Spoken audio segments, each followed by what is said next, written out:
आने वाले समय में आप पानी के लिए भी एक एक बूंद के लिए तरसोगे।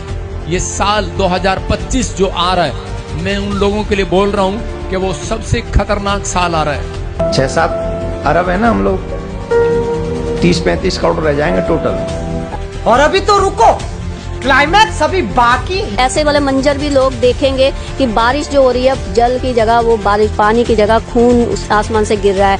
आसमान ऐसे फटेंगे आपने कभी देखा नहीं होगा। जो सतयुगी माइंड वाले होंगे वही रहेंगे, जो खाने पीने वाले होंगे सब सियावर रामचंद्र के जमराज के धाम में। सतयुग में वही लोग जाएंगे अध्यात्म को जो प्राप्त है, मतलब वो जो अध्यात्म वाले लोग होंगे ना, वही तो इन सबको खत्म कर देंगे।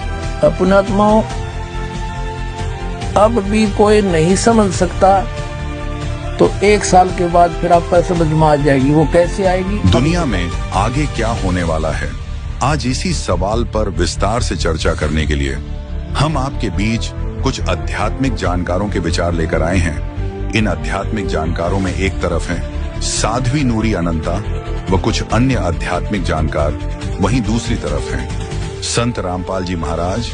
इन आध्यात्मिक जानकारों में किसका ज्ञान उत्तम है? कमेंट करके हमें अपनी राय अवश्य दें। अगर इस चैनल पर आप पहली बार आए हैं तो फटाफट से वीडियो को लाइक और चैनल को सब्सक्राइब जरूर कर दें। तो चलिए वीडियो शुरू करते हैं। अभी माता जी का कुछ ऐसा संदेश है जो आगे कुछ होने वाला है?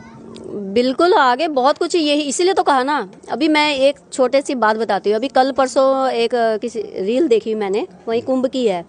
बहुत सारा वो दलदल की तरह कीचड़ सा था, वहाँ से मतलब कुछ लोग ऐसे घुटनों के बल ऐसे खींच खींच के उनको ला रहे थे, लेकिन वो चल ही नहीं पा रहे थे। तो उसको आप लोग वो घटना को ऐसे ही मत लीजिएगा। आने वाले समय में ऐसी बड़ी बड़ी घटना होगी जहाँ से मतलब निकलना क्या, मतलब क्या ही मतलब होगा। मतलब ऐसा भी हो जाता है कि देख मैं कितनी सारी रील्स देखकर मैं कई बार शाम को बैठती हूँ, देखती, पूरा दिन तो मुझे समय नहीं मिलता है फ़ोन चलाने का। शाम को थोड़ी देर ऐसी वहाँ की सब रील देखती हूँ तो मैं खुद मतलब मेरे आंसू निकल आते हैं, मैं रोने लग जाती हूँ ऐसी ये सब रील्स देखकर। वहाँ पर क्या क्या हुआ, जैसे अभी एक लड़की बता रही थी कि लोग पानी के लिए तरस रहे थे, उन्होंने वो गंगा ले ऐसे फेंका कि किसी के मुंह में एक बूंद ही चले जाए। तो इस मैसेज को समझिएगा कि मतलब आने वाले समय में आप पानी के लिए भी एक एक बूंद के लिए तरसोगे। ये सिर्फ एक वो घटना मत लग लीजिएगा कि वो कुंभ में ये घटना हुई है और क्योंकि ऐसे हुआ तो उन्होंने, ये एक आने वाले समय के लिए संदेश है कि आप लोग एक एक बूंद पानी के लिए भी तरसने वाले हो।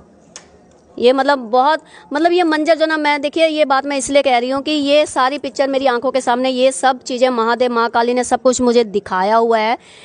एक एक घटना कैसे होनी है, क्या कैसे, मान लीजिए बारिश हो रही है ना, तो बारिश भी खून की बारिश, मतलब ऐसे वाले मंजर भी लोग देखेंगे कि बारिश जो हो रही है, जल की जगह वो बारिश, पानी की जगह खून उस आसमान से गिर रहा है। नदियां जो है वो खून में पलट रही है। लोग जो है एक दूसरे को मार रहे हैं, एक दूसरे को काट रहे हैं, लोग एक दूसरे का मांस खा रहे हैं। मतलब ऐसी ऐसी घटनाएं सारी, ऐसे फिल्म जैसे कहते हैं ना कि रूम में एक LCD लगा हुआ है, TV लगा हुआ है और मेरे सामने एक TV पर पूरी घटनाएं चल रही है। ऐसे ऐसे करके एंटायर जो मेरी यात्रा रही है, जो मुझे महादेव ने कहा है कि ये चीज़ें ऐसे होनी है, ये ऐसे होनी है, ये परिवर्तन हो चल का दौर है, इसमें ऐसे लोगों को इस चीज़ों से गुजरना पड़ेगा, ऐसे गुजरना पड़ेगा। कई बार तो मैं ऐसा भी हो जाती हूँ कि ठीक है ऐसा होना है ना, तो आप मुझे मत दिखाओ, ऐसा कर दो, मुझे मत दिखाओ। मेरी महादेव के साथ, महाकाली के साथ, उस जो सुप्रीम एनर्जी है उसके साथ ये भी चर्चा होती है कि ठीक है ऐसा कर दो, लेकिन मुझे मत दिखाओ। मुझे क्यों दिखा रहे हो? मुझे भी तो दर्द हो रहा है। मैं एक इंसान के नाते मेरा भी तो मतलब किसी टाइम, कई बार तो ऐसा होता है जब मैं ऐसी चीज़ें देखती हूँ ना, स्क्रीन दिखाया जाता है मुझे ध्यान में, तो मैं कई दिन मतलब मैं उसको देखने के बाद कई दिन मैं खाना छोड़ देती हूँ। मुझे रात को नींद नहीं आती है, सिर्फ इस दुख के, मैं आम जनता के लिए मतलब सोचकर मैं दुखी हो जाती हूँ कि अगर मुझे सिर्फ देखकर इतना दर्द हो रहा है तो जब ये घटना होगी, जब लोग इस घटना से गुजरेंगे तो वो मंजर कैसा होगा। अच्छा माता जी, जो आप देखती हैं, अगर बात करें जैसे ऐसे स्वप्न में देखती हैं कि या ऐसे मतलब आंख बंद करने के बाद प्रत्यक्ष आपको जो देख पाती हैं, ये वही चीज़ है? मैं कई बार ध्यान, मतलब मुझे जैसे मैं ध्यान के लिए भी ना, मुझे इशारा किया जाता है कि अभी तुम्हें बैठना है। मैं अगर मान लीजिए भीड़ में चल रही हूँ ना, तो मुझे पता चल जाता है, मुझे इशारा कर दिया गया, मैं वहीं कहीं जगह बनाकर साइड में होकर बैठ जाऊँगी। मेरे मतलब जा तो नींद ध्यान में जब मैं मतलब सोने जाती हूँ, मेरे सामने एक बड़ा सा LCD ऐसे खुल जाता है, TV खुल जाता है मेरे ध्यान में। और टीवी पे पूरी फिल्म जो है ऐसे ऐसे पूरी फिल्म चलने लग जाती है, संसार की पूरी रचना हाँ पूरी रचना दिखने लग जाती है सारी। मतलब आप ये देख लिए, जैसे मैंने कहा ना कि अगर आप मेरा चैनल देखोगे ना, फेसबुक, इंस्टाग्राम आदि, पराशक्ति नूर अनंता के नाम से है, यूट्यूब उस पर भी, उन पे आप मेरी पोस्ट देखोगे ना, तो आप मेरी पोस्ट से अंदाज़ा लगा सकते हो कि मैंने आने वाले समय के लिए वहाँ पर डी कोड करके, मतलब उस कोडिंग वर्ड में क्या क्या मैसेज दिए हैं, आप उसके लिए आप समझ सकते हो मेरी पोस्टों को। अच्छा माता जी, एक सवाल और कि अभी महाकुंभ अगर बात करें 20 से 25 दिन बचा है, क्या शांतिपूर्वक महाकुंभ अभी बीत जाएगा? नहीं, शांति तो नहीं है यहाँ तो। अंदर खाते ही एक्चुअली आप दिख नहीं रहा है, लेकिन यहाँ अंदर खाते वहाँ पे बहुत कुछ हो रहा है बाबाओं के आपस में ही, मतलब वहाँ पे पार्टियाँ बट गई हैं। फिल्म बाबाओं की पार्टी आपस में, मतलब ये सब 2 भागों में बल गए होंगे, 4 भागों में बढ़ गए होंगे, 5 भागों में बढ़ गए होंगे, एक दूसरे के दुश्मन बन गए होंगे। कोई अपने आप को बड़ा सोच रहा होगा, कोई दूसरे को छोटा साबित करने की सोच रहा होगा।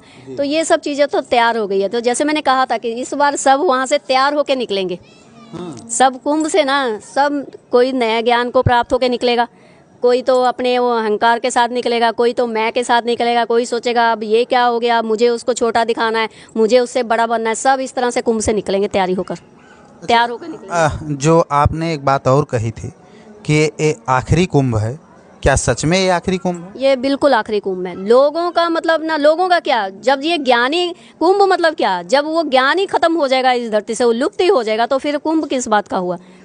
अपने आप में हर इंसान कुंभ हो जाएगा। आप देखते जाइए क्या क्या होता है। ये बहुत ही मतलब वैसे तो ये बहुत ही एक मतलब दर्दनाक स्टोरी भी बनने वाली है आने वाले समय के लिए, और बहुत इंटरेस्टिंग भी है ये। क्यों?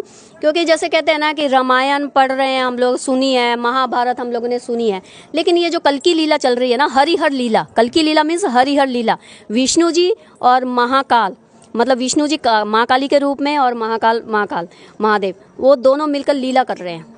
तो ये लीला तो आम जनता सब विटनेस कर रही है, आंखों के सामने चल रही है।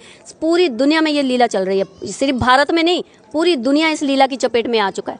हर चीज़ को एक मैसेज की तरह ले, बिना मतलब इस वक्त कोई घटना नहीं घट रही है, इसको आम घटनाओं की तरह कोई भी घटना जो भी चल रही है ना इस वक्त धरती पर, पूरी दुनिया में, सिर्फ यहाँ तो आप लोग कुंभ की तरफ सबका ध्यान लगा हुआ है ना, आप लोग को पता नहीं है और कंट्री में क्या क्या हो रहा है। उधर भी फिल्म चल रही है बहुत, उधर भी फिल्म चल रही है बहुत। तो सब चीज़ें जो चल रही है ना, सब उस हरिहर लीला चल रही है, लीला चल रही है, तांडव चल रहा है, सब तरफ खेला चल रहा है। माता जी, एक और आखिरी सवाल रहेगा मेरा। सतयुग की रचना जो आप बता रहे हैं कि सतयुग की रचना हो गई है और कलयुग समाप्ति की तरफ है, अभी जैसे कलयुग